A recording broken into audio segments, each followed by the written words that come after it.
you see the fleece mane lion appears.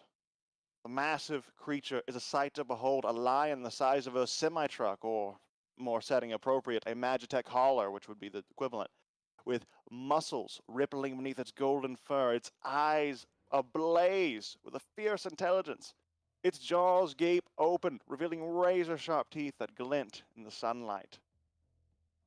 The fleece-maned lion moves with a grace that belays its size, stalking forward with deadly intent. A lion the size, I already said that. Its paws are as big as dinner plates. Maybe, Each step sends tremors through the you ground. don't gotta hurt him. The adventurers are awestruck by its sheer size and power. And as the lion draws closer, its roar shakes the earth once more, causing rocks to tumble from the nearby cliffs. The adventurers feel vibrations in their bones, their heart racing with fear and excitement. Hey. It's a terrifying sight. Hey, man. But there's something undeniably beautiful about it. As the lion enters the scene, it is clear about its intent. It is hungry, and its eyes are currently focused on the weakest prey, the unconscious bandit leader. Before we jump into initiative, I don't even know if you can see. Can you see something? You can see things on this map, right? Mm-hmm. Go ahead. Who wants to go first? Who wants to describe their character and where they are in this scene? And how they were, you could be, I have let me actually give you a circle. This will help. You could be like anywhere, and I'll make this a little bigger. Be like anywhere. This is like your deployment zone.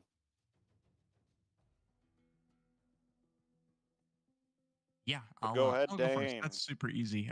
Dane would be definitely like squared up to have been fighting Thaddeus Thunderbolt. He's very like like toe to toe, square up type of guy. Hey, bro. So yeah, I'll put him like as close as reasonably possible to Thaddeus before this line would have shaken and knocked him unconscious. Yeah, like just outside of melee or something. Yeah, and I think he's like standing there, his weird lumber splitting sword in hand, kind of like ready to straight up sword fight this dude. He's like excited, bright eyed. He's got like clearly like wounds, cuts, bruises, things like that. Like probably like a big knot on his forehead from fighting the other bandits. I think he has like visible like scars and marks and stuff like on his cheek and his hands and stuff from like manual labor calluses and stuff on his hands. But he was very like in the younger days, very much the kid that like would climb the tree and fall out of it, like the kind of accident prone kid who would come home every single day with a new set of cuts and bruises. And it seems his haphazard nature has not quite gone away yet. So he's very throw himself into the fray. And as he's about to fight Thaddeus, excited to be doing this with the boys as before, and then he like a cat roars and the guy like falls over and gets like knocked out. Dana's like a look of dejection on his face, like I didn't come here for this. And then he turns and sees the tiger and he says, "Oh fuck yeah!" And he's like super excited. As everyone else is terrified, I think that whatever fear he has is manifests in excitement. He's the kid that wants to go on the near-death roller coaster. That's Dane. That's Dane. And as you're hopping in excitement, Dane, as you're feeling the energy run through your veins, you see this lion roaring, posing, ready to run in and pounce. Who do you look at? Which one of the other party members, and who do you like throw the ball to? And what do you say to him? He looks at the thing and like takes he was like two-handing this sword and takes his hand off and pulls a wine skin and just like shotguns half of it. And I think he looks back. I think he looks to Ollie and instead of tossing the ball, tosses him the wine skin of Ogden's Honest Winery. Tosses you the thing, and it's like, looks like we got another thing to fight. And this one's way cooler. And Ollie, as the wineskin's coming at you, you're like, you're kind of getting into Zen. You're getting into your focus. The sudden energy threw off the vibes. The sudden blast of sound, just like you're like listening to your vibes. You're listening to your tunes. The bandits were mostly dealt with, and you were winding down. But now you're suddenly back up, and you're like bringing yourself back down. You're bringing yourself back down. But now you see there's something to help you bring yourself down. As a wineskin's being thrown towards you, you catch it. What do you do from here? Okay, so Ollie was definitely like still listening, but then the roar happened. So then he's like, okay, new track. And he just switches it to one of his other ones. And he's just gonna catch the wine sack in the air, and he's just gonna take a quick chug of it. Just another way to loosen himself up. And he's gonna just like air out. He's gonna make sure he's stretched, because like you said, he was kind of coming down. He was kind of feeling himself after that long talk that the bandit leader was doing. He was definitely getting a little bit stiff. So he's just shaking it out a little bit, getting ready to go back to work, especially now with this lion coming at him. And then he's going to just like, and he is wearing his robes. So he's got these flowing, colorful robes that kind of end on his forearm. He's got his belt. It's very clearly whirling with energy, so it's still pretty full of key energy. And so you see the swirling magic energy going through it. And he's got his big-ass staff that he's been using to punch and push things all around.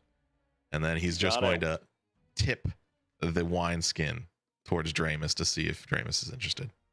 Or Dramus. Before you pass over the wineskin, where exactly would you be in the circle? Oh, he would probably be... He can run pretty fast, so he doesn't have to go much further than, like, over here.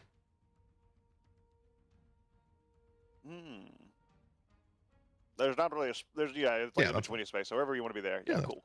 And then as you toss the wineskin over, the camera shifts once more, and we see for now our final member of this heroic band. We see. Well, go ahead and describe what we see there, Frank. So good. As the wineskin's being thrown over to you, it's like a little passing of the wineskin, like in the heat of battle, taking a bit of a swig as the fight's not over yet. So, as the wineskin kind of comes towards Dramus, by the way, for pronunciation, as it kind of flies towards him, he'll catch it same way kind of Ollie did, but instead of going to immediately take a drink, he kind of examines it for a second, and he has a messenger type bag kind of strapped over his shoulder. Which you'll see in his picture. He's got very extravagant, bright purple-looking clothing that matches the streak of purple in his hair, with his very steampunk, purple-tinted glasses. He's got style. The man's got style. It's very clear right from the get-go, but there's also kind of like an uncertainty to like the way he stands and kind of the way he presents himself. But as he goes to take the wineskin, he puts it in his messenger bag and instead pulls out kind of like a cylindrical bottle. You can't really see what's in it or anything like that, but it is his artifact, because I couldn't think of a better replacement. I thought that this would be fun. It's a bottle of boundless coffee is what he has. Helpful. So as he kind of looks to the group, he sees the lion. He knows the if group only you well were a enough coffee that lock. It's not too late. That's not do it. Daddy's not do it. Kind of lets out a, because as he knows, there's no way he's gonna be able to talk the group out of fighting this new creature that just came out into their vision. So he lets out the sigh and proceeds to open the cap of his bottle and chugs some of the coffee and shakes himself and. As you're like drinking down the coffee, you see Dane. He is still like bouncing with excitement. Ollie's kind of getting back into the vibe with his new beats. He's like, what do you say?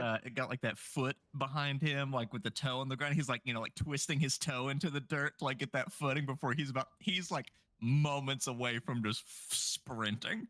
And then what do you say? Right. Well, I'll say what I've said before, but be careful. And where are you gonna be staying? Nope. Where are you gonna be in this circle? I'm thinking he's gonna be probably. Oh, you're not a circle. Conform. Oh, he's a square. I'll fix you. Layer. I will make you round. You definitely need to chill more. You need to be a more well-rounded person. Oh, you did it. Nice. Nice. Character arc done. Don't be such a I'll square. say Time he'll for you to probably retire. be- Like me. You know what? That'll work. He'll be right there. That works. You got it. All right. Now we've established where everyone is in this scene and how this scene is kind of starting. I'm going to need everyone to go ahead and roll an initiative. Oh, well, he didn't roll very well, Mr. Lion. Ah, but neither did Dramus. He's too busy drinking his coffee. Woo! So, this works with the narrative. yeah. Like you see it coming and you're immediately excited and you're just already taking off. What do you do, Dane? Oh, Yeah, Dane. let There me. you go. Can't see the grid super well. Let me measure this. Yeah, the grids. Let me see if I can darken that up for you guys. It's not like too bad, just like a smidge darker. Oh, that's better. Perfect. Yep. 80. Yeah, that's a little much. So I think Dane is about to sprint, and he's thinking like, I can't quite get there. He's very much a strike first type of kid. So I think he's going to move up. I'm gonna move. I'm gonna move up here to this little stump. And while he's running, he's gonna be like stowing his sword in like a little thing on his back, and he's unslinging a longbow that's like a little bit too big for him, but he's going forward anyways. And he's gonna kind of kneel down by this this stump with that longbow and try to just rip it. He's not asking questions. It's an animal. Shoot it. Absolutely. We're doing. Hiya! Let me double check my features. Not that. Oh, yeah, this is fine. Let's do it.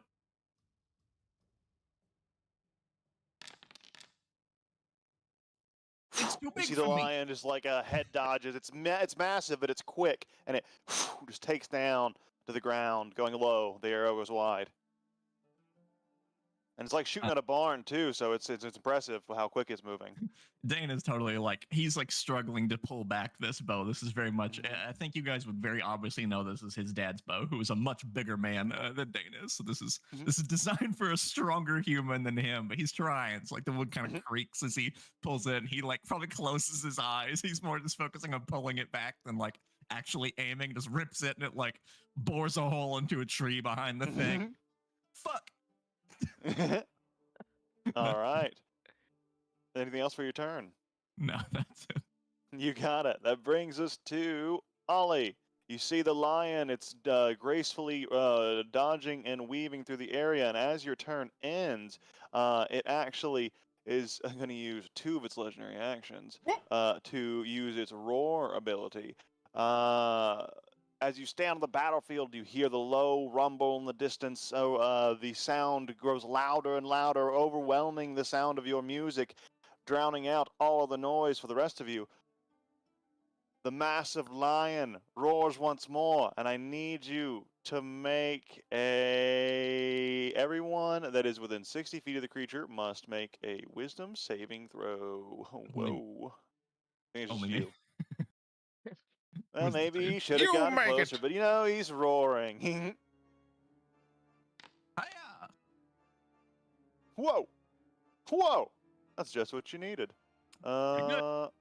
As that happens, the roar kind of comes on. The fight's still going on. Ollie, what are you doing? Okay. So he is far. Okay, well, we're gonna do a whole bunch of monk shit really early on, and I don't know if I'm gonna do it right, so bear No, with man. me. Monk shit. We're gonna dash as our action and get up 80 feet. Ew. And then I am going to